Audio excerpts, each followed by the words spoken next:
Hi, Donna. How are you? Oh, hi, Kate. I'm very well, thank you.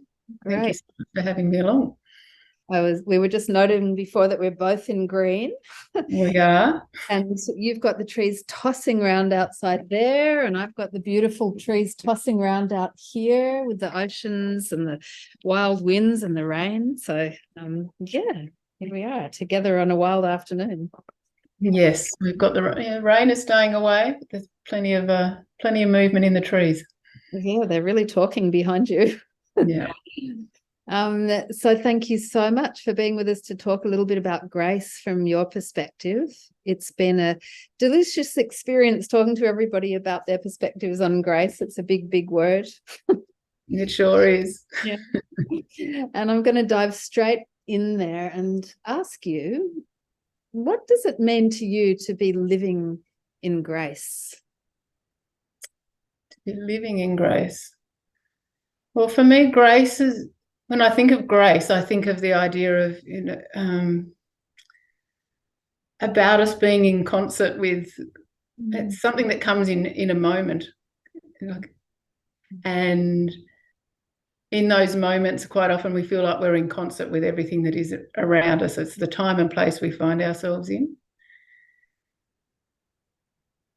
which is, yeah, with the added element of us being free from fear or shame. It's in those moments where we feel very free and empowered and connected to love quite often, and that we have a sense of purpose. And yeah, to me, that's the sort of this little elixir that we arrive at and we fall out of and we fall back in with and we fall back out of. And so, that's life. For me, I think quite often we can feel that there's a spiritual aspect Mm. to those moments going in and out. Mm. But, if you talk to an athlete who's ever been in the zone or a musician who's, in flow with the music, all of those things, to me, are grace. And so finding those moments in life and living them and the more we find them, the more we participate in them, enjoying them when we're in there, being kind to ourselves when we're out of them, that to me is living with grace. Yeah, and how do we manage to string them together so that How they're do we? Yeah. kindled? Therein lies the question.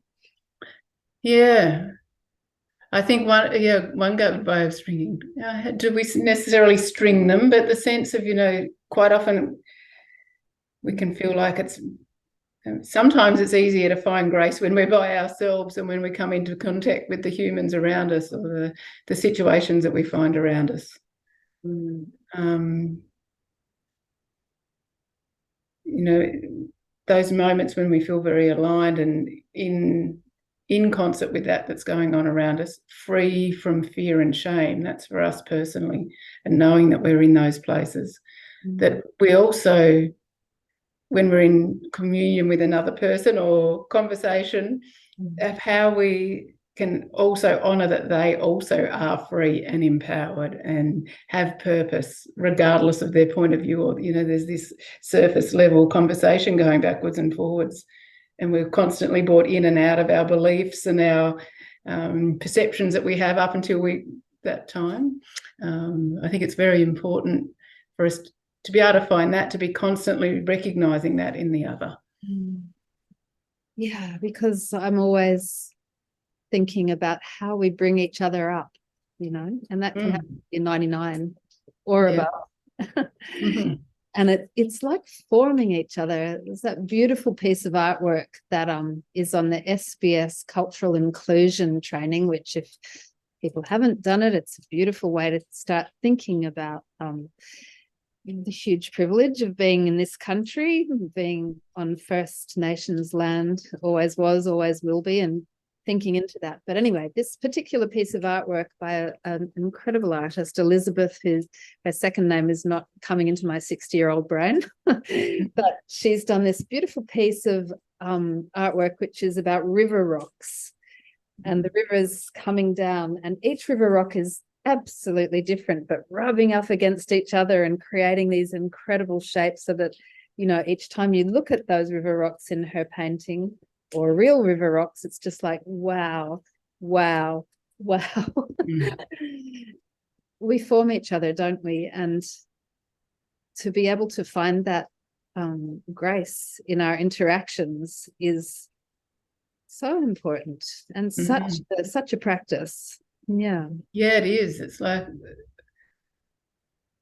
well, we can never really, it's not until we experience like being or having that feeling of grace or connection or it being in the zone that then we can realize when we're in or out of it. But I've lost my thought there where I was going to, that such beautiful imagery of the rocks and how they can come together, and they can also then just let each other be. You know, how my personal questioning quite often is, if it feels like I've come up to that and I'm out of that state, like what belief have I got that is stopping me from being able to honor those things again in that person? Quite often, you know, there are different thoughts about or beliefs about life or perceptions.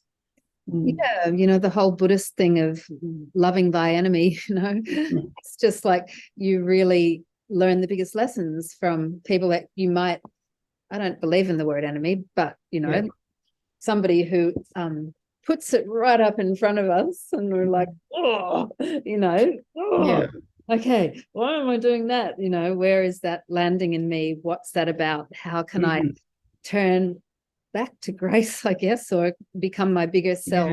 Yeah. I've been lucky enough in one of the points along my professional life has been as being a high school teacher, and I've just the ability to embody that fully with someone who's really triggered or in your face and feeling very threatened.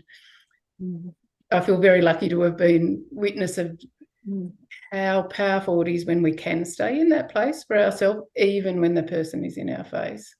I've had some wonderful experiences where kids had come and said, oh, miss you, that was really dangerous for you to do that. But I could sense, I knew how clearly I was staying in that space. And then for that young boy, regardless of all the threats or things that were going on, for me to be able to stay and not to be brought out of it.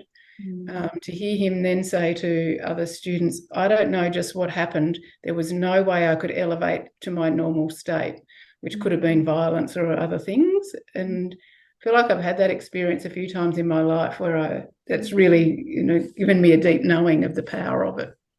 Yeah, and it's so useful for the person with whom you were able to do that. You know, like I feel like that is the essence of what, as a functioning and good practitioner or therapist or a teacher or whatever that is, you know, it's the essence, isn't it?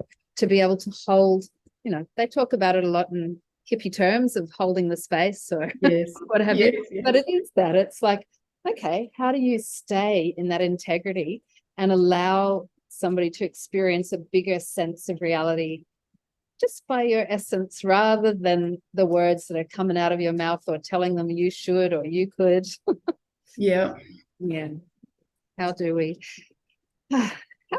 So let me ask you that question. In your personal and professional life, as you say, you've had a few different stages. Yes, I have. And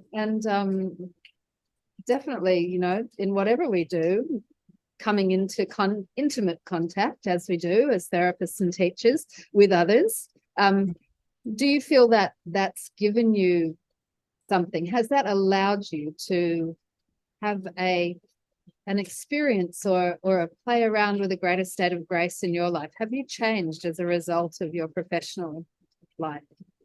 Oh, definitely. On one level, you know, the sense that I've changed professions. Quite often my original job was as a land surveyor, going through a very engineering type background, working with a lot of men in a variety of locations, but also getting to meet, and a lot of remote locations where you get to meet a very broad spectrum of people. and then moving in to working with primary school children in care, and then so just moving location from the city into a remote Aboriginal community to working within schools or within community, and starting to get, a sense of breadth of understanding that I've worked with a broad array of people, and I have never met anyone who's here to try and stuff life up, to stuff family up, And so that's, as an observational perspective, that has given me great breadth. And then as a healing practitioner, I suppose then working through my own healing journey then takes you exploring all these different avenues and practices that have then helped me develop those much more deeply in my own life. And so experiencing it through working with other healers as a client, and then exploring different modalities myself. I feel like, it's a constant refinement, isn't it? It's a beautiful journey. And I think at the start where I said about finding those things that help you feel in connection, and then finding and continuing to do them, or find ways to bring more of that into your life, allows you to live life in a more full way, from my experience. And into the lives of others, as a practitioner, a therapist, or a teacher, we choose to spend our time doing that, don't we? Like to bring something intangible, I guess, into people's lives that they can draw upon, and that can strengthen them. And I love what you said about all those different groups of people, the engineering males, the people living in remote community, the primary school kids in care. There's such different different segments of society. They really, really are, but nobody's here to stuff it up. So, let us hope that things get easier for all of those groups of people, but nobody's here to stuff it up. And I love the research that Common Cause has done around all this, which is our perception of others is that they come from, not all of us. When they've crunched the numbers, they've found that we have a direct love and care and passionate kind of concern with very core values, including nature, including giving, including all those, big things. But we don't see that in others, and we assume that the larger segment of society don't hold those values close, and that they're somehow dangerous. So, when you come up against all those different types of people, that starts to melt that in you, that fear, I guess. And also I think something through, both. I was lucky enough to move into the healing modalities, and then also go back into schools and working. So I was working with adults and with children, and at the same time in different constructs, but being able to see how these things progress in us as humans, and knowing that I think those words I said at the start about feeling free and empowered and all those things, I've never seen anyone display like an antisocial behaviour or a disregard for humanity when we're feeling good about ourselves. I've never seen a child who feels good about themselves be mean to another person. And as adults, we can know that, we're not nasty to our loved ones when we're feeling great about life and things are rolling and they're smooth. And it's only when we're put into those places of vulnerability or fear or shame, publicly or privately, that these other behaviours come up. And so that capacity to know that inherent goodness of all of us, that we are all we're good, but we live in a world where we've been taught a lot of it through war or colonialist acts or whatever they are. There's something inherently wrong with us, and religion, that there are these beliefs sitting on top, but actually the core of us is that we are here for a reason. We have purpose. Being here is enough. And that when we believe that deeply about ourselves, and we believe that about each person we come into contact with, it's juicy. So juicy. And, may it all heal. May we become whole again, but really we have been anything but whole. and Yes. and those that would seek to have power in this world, again, through their own pain. I'm not, no blame, no shame, but, those that would seek to have power in this world do so by division, do so by smashing unity consciousness and by breaking up cohesive structures and by taking and closing us off from the truth that we're all here whole, beautiful, as we should be. And that is grace, really. Can I ask you, what do you see in your mind's eye as an image of when I say the word graceful? Where do you go? I think I instantly go to two people dancing together. And that tells that cultural upbringing or the influence of the West. Like quite often it's an image of, say, women like Grace Kelly or Jackie Kennedy Onassis that were put forward as that this is what grace looks like, which I don't believe that actually helped serve women as a whole of what that's what we should look like all the time, because that's not, grace isn't about staying in one state all the time. So I'm curious about those images that arise from my cultural upbringing. But the first image is quite often movement, like nothing's totally ever static, but that sense of dancing together and feeling each other and being able to do that is my sense of grace. And a knowingness of when to move and when to not move, or when I just love that. Thank you. I'm laughing because it's what people think of when they think of grace, and I am going to sit back and extract all these parts. Everybody's expressed it very differently, but the dancing, the fact that you're in tune with something that's intangible, that you're listening into, that you're feeling through your waters, as it were, and expressing out there and doing it with other humans. And, it's a beautiful, beautiful thing, dancing, isn't it? You're a Qigong teacher. I mean, that's a slowed down form of dance. It sure is, yeah. It is. And I suppose in terms of the practices that we're attracted to, I think when we go to dance with anything, there's something about needing to also be able to feel ourselves and how we interplay with that. And for me personally, I felt like I grew up quite maybe disembodied through whatever life had dealt me, and that's been a fantastic practice for me to be able to constantly tune in to how I'm feeling, what's right for me and where the flow is going. Because when we talked before about that sense of being we're being in concert with the time and place. Not all time and places are necessarily favourable for ourselves, and to know how for us not to be separate from that, and how to sense what's beneficial, what dance is beneficial to partake in, and what dance isn't beneficial. I'm very grateful for Qigong. Enhancing those abilities within myself.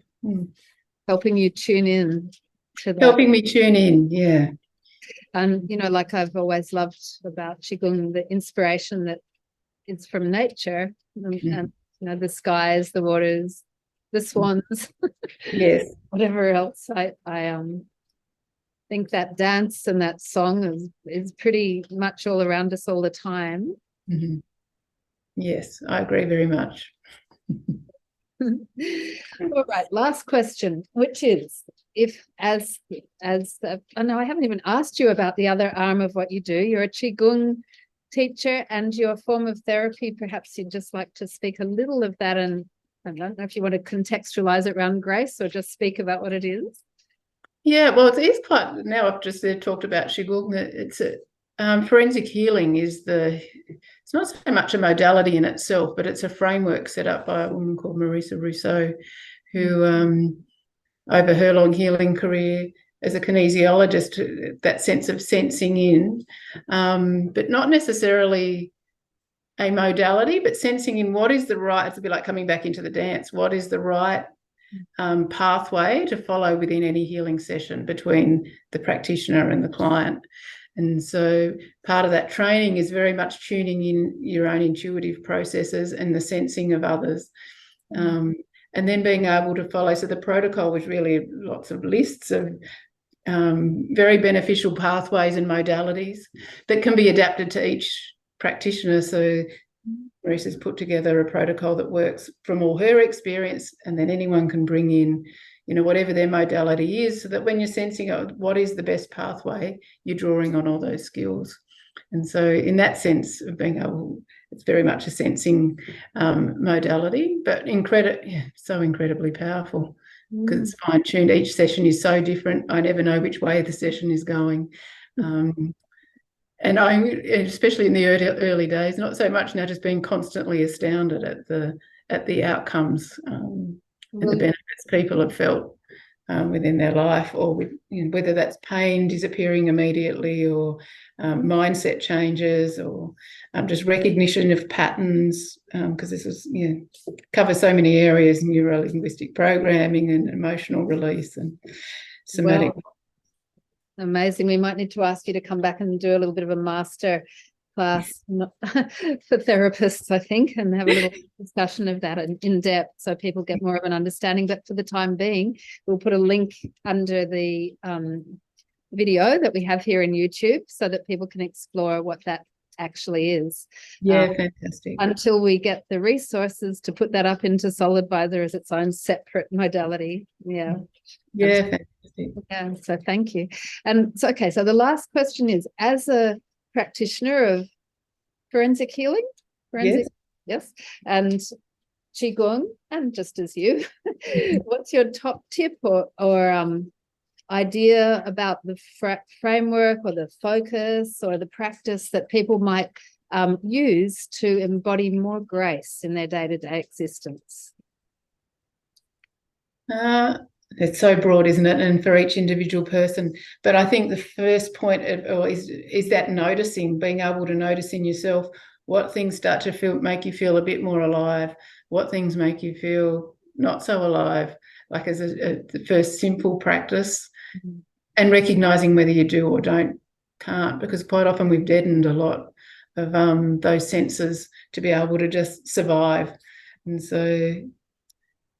And there's such a wide variety. And so you're feeling into not to be stuck in thinking that there's one way or not one way, but so exploring and feeling different modalities or different practices, and whether that's dancing or yoga. I would say Qigong because I'm a Qigong teacher. And in my experience, that has helped raise the greatest amount of restorative energy in the body in a small amount of time. But just noticing in yourself, does it feel better? What does it feel better to do? Does it feel better this? And trusting that something that feels better is actually good for us. Or playing sport, whatever it is that makes our heart sing, start following it. Giving ourselves permission to be fully ourselves, and no matter what version that is, I think we've very well been trained to believe that things aren't good for us unless they're hard or they hurt a little bit, or there's a lot of work around that. And so cancel to me, the playful nature of what feels good, and sometimes our belief will be so strong, actually it's not good to do that thing either, because what will cause me the most stress, or just anything that makes you feel into your body a little more. Yeah, beautiful. Well, thank you for that. And a full granting of permission out there. Go for it. And thank you for coming on today and having a little share about grace and what it means to you. It's so precious, really, just to share on a heart level about something that's important and is such a big part of being human. So really appreciate it. You're very, very welcome. Thanks for the invite.